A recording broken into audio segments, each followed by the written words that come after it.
अध्यात्म विज्ञान कोई धर्म या संप्रदाय नहीं है, ये स्पिरिचुअल साइंस है जो कुदरत के कानून पर आधारित है। ये विज्ञान पूरे ब्रह्मांड के सभी रहस्यों को उजागर करता है और जीवन के सभी पहलुओं को समझने के लिए एक नई दृष्टि देता है। इसी को आर्ट ऑफ विजन कहते हैं, दुनिया को देखने की एक नई दृष्टि, जो अध्यात्म विज्ञानी परम पूज्य स्वामी श्री कमलेशानंद जी के निर्देशन में सनातन सत्य का अनुसंधान कर हमारे जीवन को प्रकाशित करे। जय सच्चिदानंद। हम अभी ब्रह्मचर्य आश्रम की बात कर रहे थे तो मेरे दिमाग में गुरुकुल प्रणाली आ गई। सरकार ने अभी नई शिक्षा नीति जारी कर दी।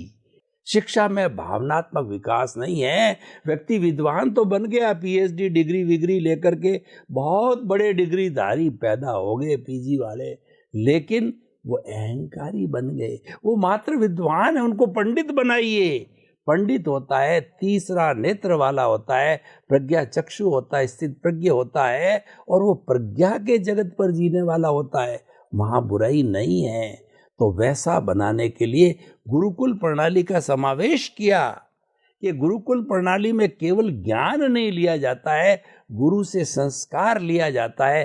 कैसे उठना, कैसे बैठना, कैसे खाना, कैसे पीना, कैसे व्यवहार करना, कैसे गुरु की सेवा करना, प्राणी मात्र के प्रति कैसा समझना, धर्म क्या है, आत्मा क्या है। तो स्वामी जी, मैं अध्यात्म विज्ञान की दृष्टि से ये आपसे मेरा ये प्रश्न है कि जो सरकार अभी जो करने जा रही नई शिक्षा, अच्छी बात है, तो अध्यात्म विज्ञान भी क्या कहता है इसके बारे में कि शिक्षा प्रणाली में गुरुकुल प्रणाली का अंश आना चाहिए, जो कि समाप्त हो गया था, वो जुड़ना चाहिए। थोड़ा मार्गदर्शन दीजिए। ह्यूमन लाइफ का पिलर्स है एजुकेशन, और इसमें हमारी जो वैदिक परंपरा है, हमारी जो आश्रम की परंपरा है, हमारी ऋषि मुनियों की जो परंपरा है, उसको एडॉप्ट किया जाता है। ये बहुत अच्छी बात है।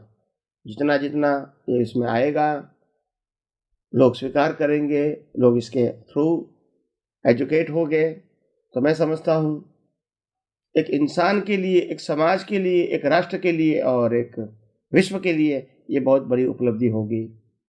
मेरी तो ये मंगल कामना ही है कि इस प्रकार का प्रयोग जो लुप्त हो चुका था, इनको डिस्कवर करके लोगों के भलाई के लिए उनके सामने रखा जाए। उनमें बहुत सारे करेक्शन होते रहेंगे समय समय पे।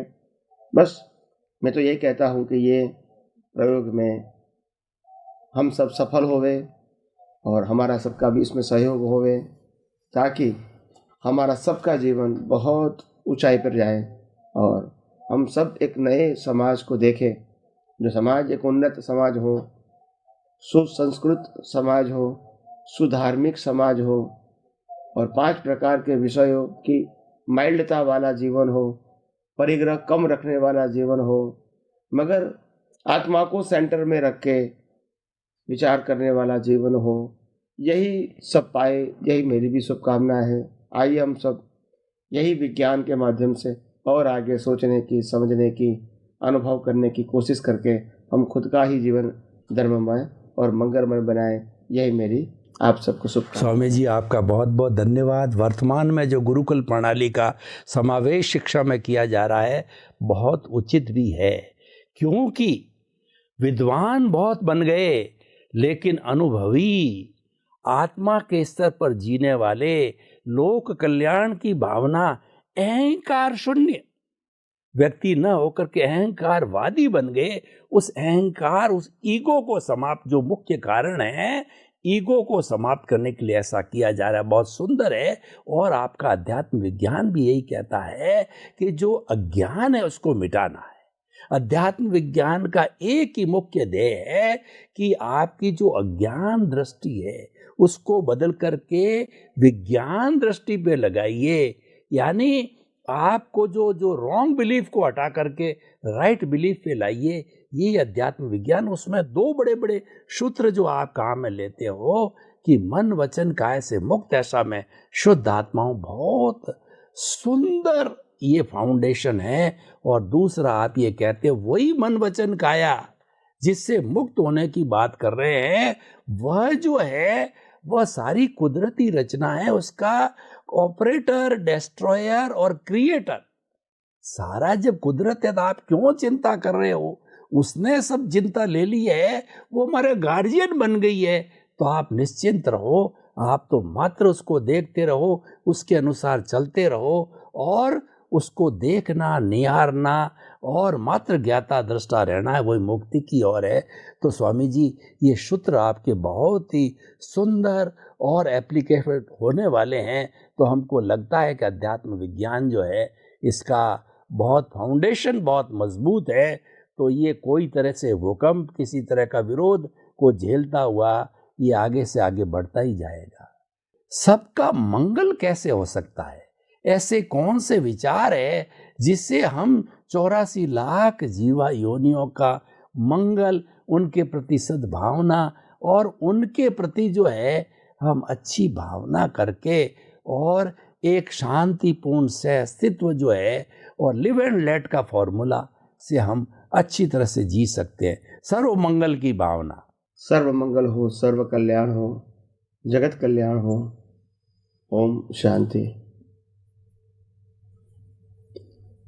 सबका मंगल हो, ये भावना तो बहुत अच्छी है और इसमें कोई क्वेश्चन मार्क नहीं है। मगर सबका मंगल हो ऐसी भावना ही केवल करना शब्द के माध्यम से, ये भी तो लिमिटेड सोच है।